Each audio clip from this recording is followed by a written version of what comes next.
Halo Tribuners, ketemu lagi bersama Ratu Sejati di Tribunnews On Cam. Nah, hari ini Ratu sudah terhubung dengan dua orang yang hobi banget bersepeda. Kayak yang kita tahu sekarang ya. Bersepeda itu lagi jadi tren banget nih sekarang ini selama pandemi. Jadi nih Tribuners, beberapa waktu lalu ada isu yang bilang kalau pemerintah ini akan memberlakukan pajak untuk pesepeda. Nah, tapi setelah berita itu naik dan sempat jadi polemik sesaat, terus abis itu pemerintah meralat bahwa yang dimaksud bukan memberikan pajak untuk pesepeda, tapi membuat regulasi. Nah, hari ini kita akan ngomongin hal tersebut bareng dua orang pesepeda. Yang pertama ada Mbak Nonce Stella Nelwan, beliau ini adalah Ketua Lady Bike Bekasi, dan juga ada Mas Windu Mulyana, pegiat pesepeda. Langsung aja yuk kita sapa dan juga kita tanya nih tanggapan mereka saat pertama kali dengar isu ini. Langsung aja. Hai. Hai. Oke, gimana nih Mbak, Mas, tanggapannya pas pertama kali dengar isu bahwa akan diberlakukan pajak nih untuk pesepeda? Aku mah kaget. Kaget. Kok sepeda kena pajak gitu, atas dasar apa kan? Kalau motor tahuan pajak kan? Karena dia ini kan polusi kan. Kalau sepeda atas dasar apa gitu. Kaget sih. Atas dasar harga, Mbak, harga sepeda. Wah, itu bisa jadi. Ya, kalau ngomongin harga ya, koleksi tas-tas mewah kan harganya lumayan. Nah, benar juga sih sebenarnya. Ngomongin harga ya kan. Kalau Mas Windu nih, gimana tanggapannya pas dengar pertama kali?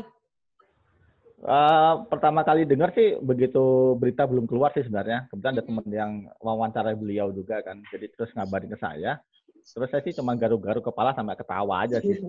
Saya antara dua sih, antara bingung. Saya antara bapak ini bingung dengan yang diomongin atau seperti ada yang salah deh gitu loh. Itu aja sih. Ya saya cuma nunggu konfirmasi lanjutannya dan ternyata memang benar kan diralat kan. Benar. Dan kalaupun dikenakan pajak ya seperti katakan Mbak Nolce tadi, dasarnya apa gitu loh. Kalau pakai dasar harga, beli sepeda itu udah kena pajak loh. Kalau kita beli kan harganya kan sudah termasuk pajak di situ kan. Nah itu buat apa lagi dipajakin, buat apanya gitu. Itu sih kalau saya. Oke.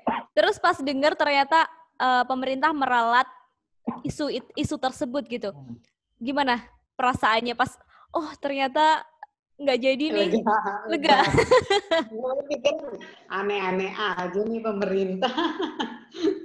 Ya kalau saya sih habis dengar gitu saya langsung ketawa lepas ya. Karena ya nanti ya kayak gitu. Ya udah. Oke. Iya, bener. Kalau soal regulasi untuk pesepeda, nah ini menurut kalian gimana? Sebenarnya perlu dibuat nggak sih sama pemerintah? Kalau saya perlu banget gitu loh. Apalagi dengan jumlahnya semakin membesar ya, semakin banyak jumlahnya. Kalau nggak ada regulasi, khawatirnya nanti jadi kayak predator juga di jalanan gitu.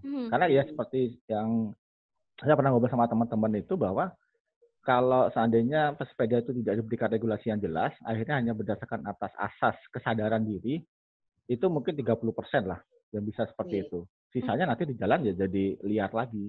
Jadi memang lebih baik ada regulasi yang mengikat, yang sifatnya jelas, sanksinya juga mungkin bisa dipikirkan apa. Kalau saya sih lebih cenderung untuk ke sanksi sosial ya. Karena pesepeda kalau mau dikasih denda terus ditilang, yang mau ditilang apanya gitu loh. Kan nggak pakai SIM kan sepeda. Atau masa diambil KTP-nya kan repot kalau diambil KTP. Jadi kan lebih baik disanksi disanksi sosial aja gitu loh. Diberikan sanksi sosial, disuruh bersihin lajur sepeda kayak atau disuruh ngecat lajur sepeda yang udah pudar kayak gitu kan lebih menarik tuh. Jadi mereka juga bisa merasa memiliki lajur sepeda tersebut gitu loh. Atau mungkin malah pemerintah kepikiran untuk menerapkan SIM itu tadi ke pesepeda. Kalau ternyata kayak gitu gimana, Mas? Nggak ada tuh SIM sepeda di luar negeri juga nggak ada sih. Nggak ada ya? Dasarnya apa? Karena yang bersepeda itu kan juga dari anak-anak sekolah kan kita juga sudah mencoba untuk menggerakkan supaya mereka bertransportasi ke sekolah dengan menggunakan sepeda. Kalau pakai SIM berarti nggak ada batasan usia dong, gitu loh. Atau dibasi batasan-batasan. Nanti jadinya ribet. Jadinya nanti akhirnya sistem yang dibangun jauh lebih besar biayanya dibandingkan pendapatan pemerintah terhadap orang naik sepeda dong. Repot nanti jadinya. Oke, berarti kalau misal itu nggak mungkin ya pemerintah menerapkan SIM untuk pesepeda itu berarti kemungkinan yang tidak mungkin.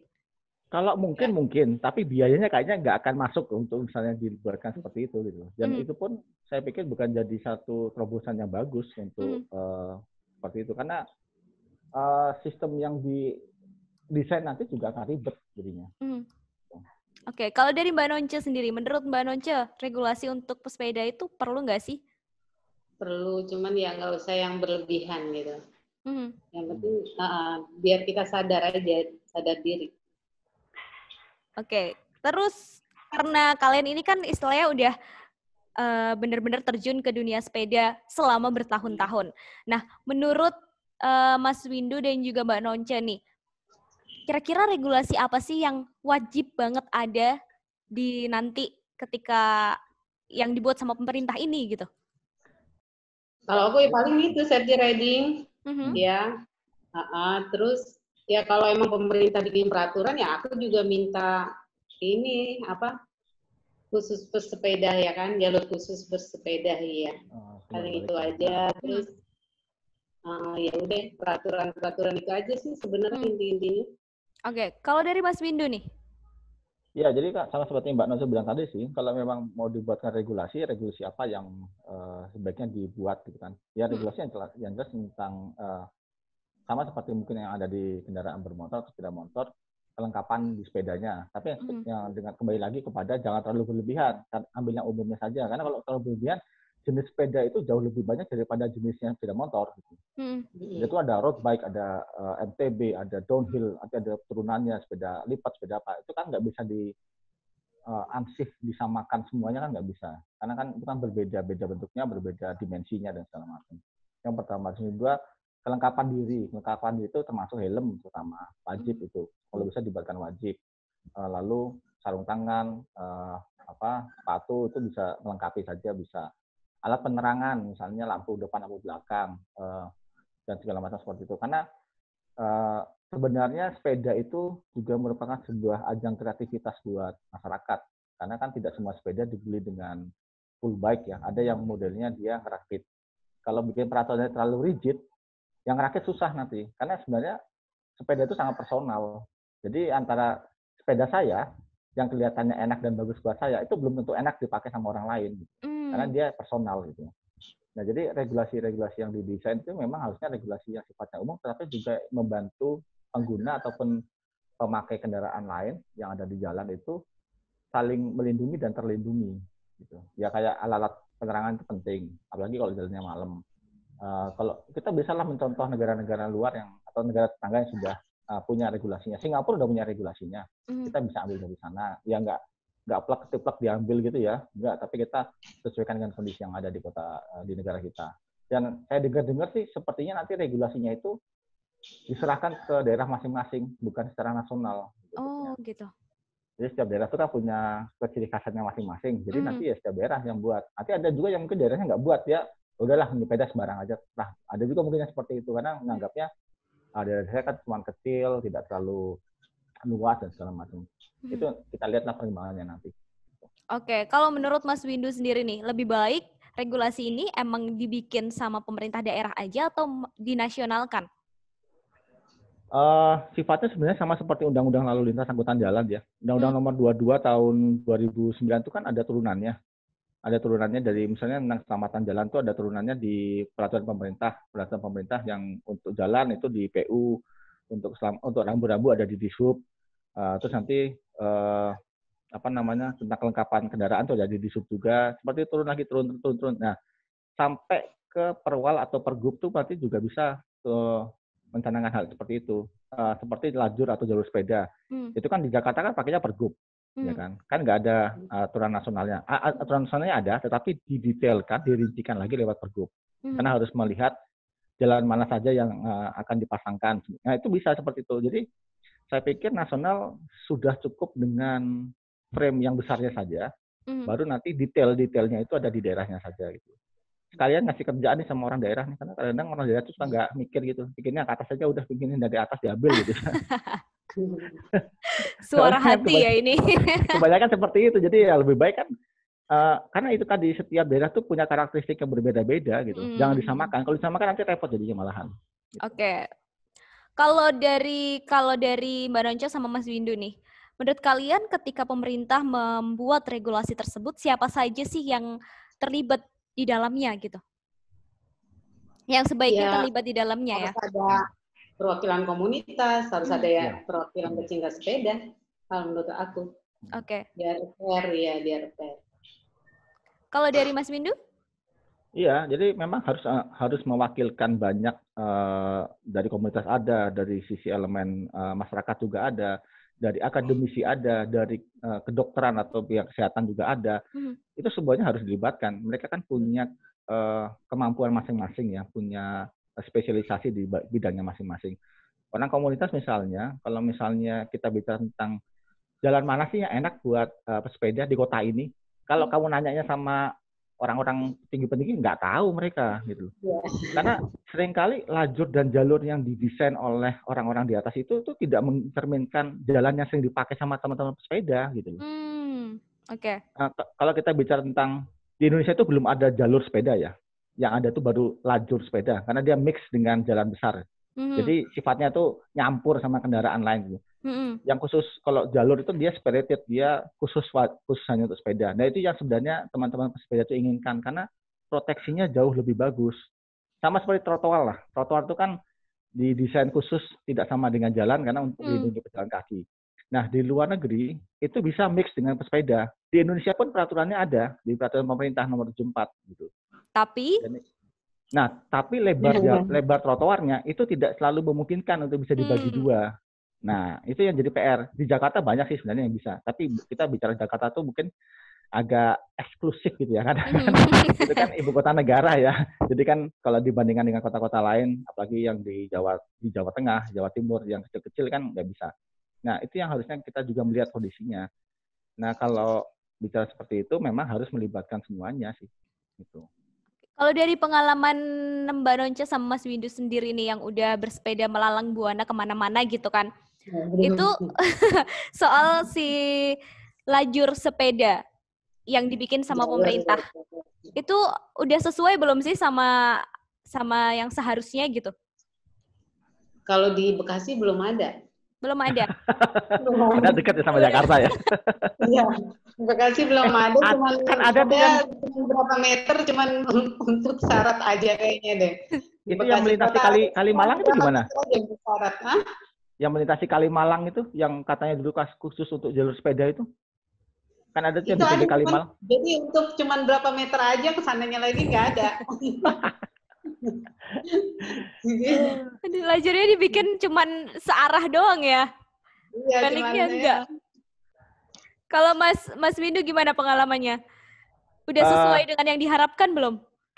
Ya, kalau bicara ideal sih belum ya. Bicara ideal belum, dan kita punya beberapa kesulitan di pemerintahan juga saya paham, karena saya juga beberapa kali membantu mereka. Sekali lagi sebenarnya kekurangan terbesar kita ada di political will. Political will dari kepala pemerintahan, kepala daerah yang konsisten untuk menjalankan amanat undang-undang. Undang-undangnya sudah ada, itu kan sebenarnya pegangannya ada di situ. Tetapi selalu sampai dengan beberapa tahun kemarin mungkin itu selalu saja yang disampaikan pada saat kita mengajukan tentang pembuatan lajur atau jalur sepeda adalah pertanyaan, memang ada yang mau pakai gitu. Padahal nggak bisa seperti itu, mindsetnya jangan seperti itu gitu. Dulu waktu jalan raya dibuat, apa berpikiran kalau itu mau dipakai sepeda motor dengan sebanyak ini? Kan enggak gitu loh. Jadi seharusnya kalau memang di amanat undang-undang sudah ada, buatkan itu, orang akan pakai gitu loh. Apalagi kalau sudah terproteksi, sudah di-clear, setiap lajur sepeda yang ada di jalan raya itu tidak dijadikan sebagai tempat parkir. Kendalanya kan selalu seperti itu kan, dipakai tempat parkir mobil-mobil itu. Kalau bisa di-clear aja, teman-teman pesepeda itu akan dengan sukacita menggunakan itu gitu.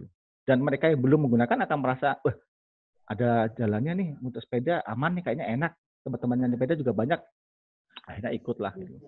Jadi daya tariknya dari situ gitu. Kalau misalnya bicara tentang idealnya, sangat belum ideal. Yang pertama, kondisi lajur sepeda itu selalu ada di bahu jalan. Yang mana bahu jalan selalu paling buruk di kondisi jalan. Berlobang lah, pecah lah, tempat tutupnya gorong-gorong lah gitu kan. Apalagi kalau misalnya pakai seli misalnya, ketemu gorong-gorong yang cuma ditutupi sama besi yang ada rongga-rongganya, ban masuk ke situ yang jadi kecelakaan. Kalau Sally road bike itu, waduh, itu ngeri dah. Kalau MTB itu masih oke lah, masih lebar ya tapaknya. Tapi kalau road bike sama Sally, begitu masuk situ, apalagi road bike, nggak ada yang pelan jalannya. Kalau ketemu tiba-tiba jalan yang tertutup oleh hole yang dikasih ram-ram seperti itu, terus bannya masuk ke situ, ngunci, kecelakaan. Siapa yang mau nanggung? Itu. Nah, itu yang seperti itu tuh yang seharusnya pada saat mendesain posisi jalur atau lajur sepeda itu ya harus memperhatikan betul tentang keamanan itu. Dan kita belum menyentuh ke sana. Kita baru ya yang penting ada lah gitu aja sih.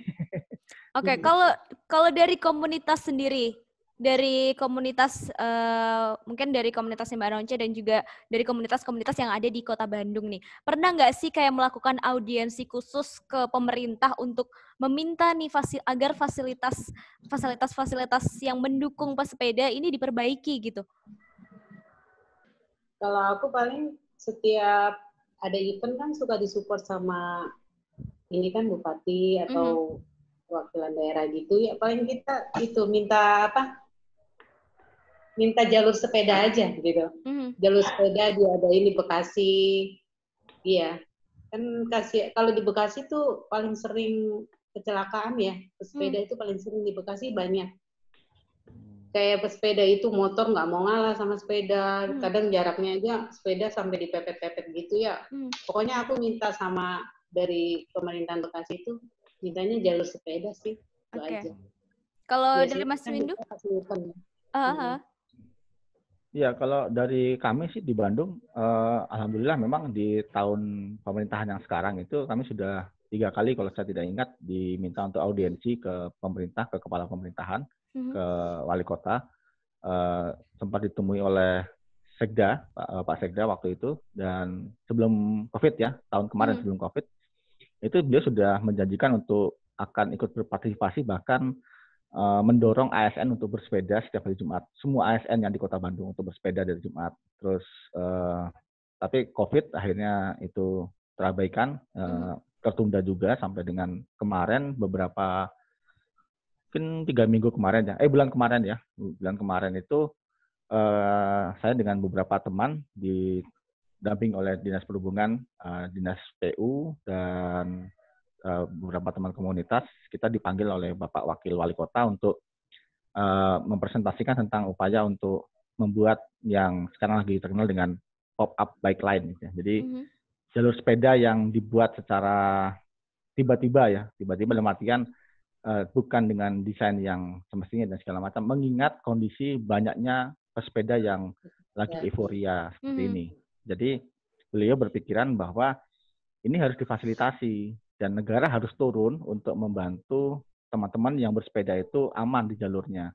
Jadi pemerintah harus membangun atau membuatkan lajur sepeda itu tadi. Yang saya bilang tadi ya apa adanya untuk saat ini memang. Karena kondisinya memang tidak memungkinkan, kan dana anggaran dari pemerintah kan semua dipotong ya untuk COVID. Jadi belum bisa membuat sesuatu yang lajur sepeda yang benar-benar terproteksi dan segala macam seperti itu. Tapi kita galang informasi dari teman-teman pesepeda, komunitas semuanya di Kota Bandung untuk memberikan masukan lokasi-lokasi mana saja yang sebaiknya dibangunkan pop-up bike lane. Nah, selanjutnya PR-nya adalah menggiring yang tanda kutip teman-teman pesepeda baru ini untuk pakainya di situ, jangan ke tengah-tengah gitu loh. Mereka kan rata-rata sukanya bergerombol tuh sampai ke tengah-tengah jalan. Nah, itu yang jadi masalah kan seperti itu. Nah, ini sudah ada lajurnya, ayo manfaatkan. Semakin kalian sering menggunakan lajur sepeda ini, akan semakin kuat pemerintah untuk membuat jalur ini clear, jangan jadi tempat parkir. Karena kalau tidak sering dipakai kan kelihatannya kan kosong. Orang berpikir itu tempat parkir mobil tuh, nah kayak gitu jadinya. Jadi kita advokasi ke pemerintah, kita dampingi pemerintah, tapi kita juga sosialisasi sama edukasi ke teman-teman di pesepeda ini supaya ayo pakai di lajurnya ini seperti itu. Nah itu yang PR-nya 2 itu yang tantangan terbesarnya. Oke, kalau dari yang udah dilakukan sama pemerintah Bandung tadi ya Mas Windu, udah berapa persen tuh? Sekarang mungkin udah sekitar 6-7 kilometer ya. Tapi memang terus berkembang. Ada penambahan baru, ada beberapa rute baru juga. Saya belum update lagi untuk yang kemarin ini barusan. Tetapi saya pikir nanti akan terus dibuat lajur-lajurnya itu tadi. Cuman memang itu tidak bisa, itu harus dilakukan simultan dengan tadi memberikan edukasi dan sosialisasi ke pesepeda-pesepeda untuk menggunakan itu, untuk menggunakan lajur itu. Jangan sampai lagi jalannya bergerombol, terus habis itu sampai 3-4 di jalan berjejer seperti itu, kayak gitu. Nah itu kita baru bicara dari satu sisi ya, sisi keselamatan dan aturan lalu lintas. Kita belum bicara tentang protokol kesehatannya gitu. Wah iya, banyak banget sebenarnya ya yang seharusnya ada di dalam regulasi itu nanti gitu kan. Iya, itu dia. Kayaknya itu PR itu. Oke, terakhir apa sih yang ingin disampaikan oleh Mbak Nonce dan juga Mas Windu nih secara pribadi dan mewakili suara pesepeda di luar sana kepada pemerintah terkait fasilitas bersepeda? Mungkin dari Mbak Nonce dulu. Ya, aku pertama minta jalur sepeda, kedua untuk parkir sepeda, ketiga ya minta regulasi untuk pesepeda. Tapi yang masuk akal. Oke. Kalau dari Mas Windu nih? Aku sih idem aja sih sama Mbak Nonce, sama sih sebenarnya seperti itu. Tambahannya mungkin satu ya, kalau dari pemerintah, apalagi dari pusat, itu kalau bersuara tuh satu aja ya, satu suara aja gitu. Jangan habis buat suara ini, terus nanti biasanya putusnya dianulir gitu, kan lucu gitu rasanya. Terus kita di bawah tuh jadi kayak ngeliat, ini gimana sih, kayak nggak ada koordinasi dan segala macam. Itu kan agak stigma kita jadi tidak bagus ya ke pemerintah. Jadi kalau memang kita akan membuat sesuatu, statement gitu ya, apalagi di pemerintahan, satu suara deh gitu loh. Kita akan coba dukung apapun itu selama itu memang masuk akal buat kami. Karena kami pesepeda itu tahu bahwa perjuangan teman-teman pesepeda itu nggak sebentar gitu. Kalau saya mengikuti perjuangan teman-teman di Bike to Work Indonesia itu dari 2005-2006 itu udah advokasi ke pemerintah tentang lajur sepeda, tentang parkir sepeda di setiap lokasi, fasilitas pesepeda di hotel, kantor, dan tempat-tempat perbelanjaan, tempat ganti pakaiannya, kayak gitu-gitu. Dan arahannya memang ya gitu, maju mundur gitu. Jadi kadang-kadang sudah mau berhasil, tiba-tiba berganti pemerintahan, balik lagi kayak gitu. Ya itu seperti itu sebaiknya. Kalau jadi kalau pemerintah kalau bisa di PHP terus ya Mas Windu ya? Iya itu loh, itu jeleknya. Jadi saya juga kebawa-bawa ngasih PHP ke orang kan nggak enak kan jadinya. Ya itulah seperti itu sih, Mbak. Sebaiknya memang ada satu. Saya tahu di Bappenas itu sudah ada regulasi panjang tentang regulasi yang sifatnya jangka panjang. Kita sudah meratifikasi tentang keselamatan berlalu lintas dengan lembaga internasional itu dari 2010 ke 2000 lupa saya sampai 2020 kemarin yang kita berinisiasi untuk menurunkan sampai 50% jumlah angka kematian, tapi ternyata kan nggak tercapai kan. Nah itu seperti apa tindakannya seperti apa. Terus kita pernah punya yang namanya program Langit Biru di Kementerian Perhubungan. Sepeda itu ada di situ gitu loh. Program Kota Hijau punyanya DPU. Sepeda itu ada di situ, tapi itu sebenarnya nggak jalan tuh buat apa gitu. Nah itu kalau dilihat ke belakang produk-produk dari pemerintah itu banyak banget yang sudah mengarah ke sepeda itu jadi salah satu moda transportasi yang akan merubah negara ini jadi lebih baik, kota-kota menjadi lebih baik. Itu ada semuanya. Ikutin aja sih. Oke, baiklah. Ini kayaknya menarik banget ya. Tapi kita terpentok durasi. Jadi terima kasih banget sudah berbincang-bincang sama Ratu hari ini soal wacana regulasi untuk pesepeda. Langsung dari suara-suara pesepedanya nih. Saya mau nanya sedikit boleh? Mas Windu, aku terima kasih pengalamannya lebih banyak Mas Windu. Ya, sebenarnya saya sama Mbak Nonce ada satu pertanyaan buat Mbak Ratu nih. Apa tuh? Kapan bersepeda? Kapan bersepeda? Jangan-jangan belum beli sepeda nih, belum punya sepeda. Waduh, saya kayaknya udah lupa cara naik sepeda ya. Itu makanya. Terakhir kayaknya waktu SMP deh. Udah lama banget nggak bersepeda. Harusnya nyobain supaya tahu gimana rasanya jadi pesepeda di jalanan yang dianaktirikan oleh pengguna kendaraan lainnya. Oke, sebenarnya kalau di kantor tuh udah karena lagi tren lagi itu tadi ya, lagi euforia itu tadi. Sebenarnya di kantor udah mulai ada kayak komunitas juga untuk bersepeda, bahkan dijadwalkan juga setiap Jumat malam. Tapi saya belum ya nanti mungkin suatu saat ya. Cobain. Ya. Oke, ntar aku cobain deh. Terima kasih ya Mas Windu, Mbak Once. Ya. Dadah. Nah. Terima kasih sudah nonton. Jangan lupa like, subscribe, dan share ya.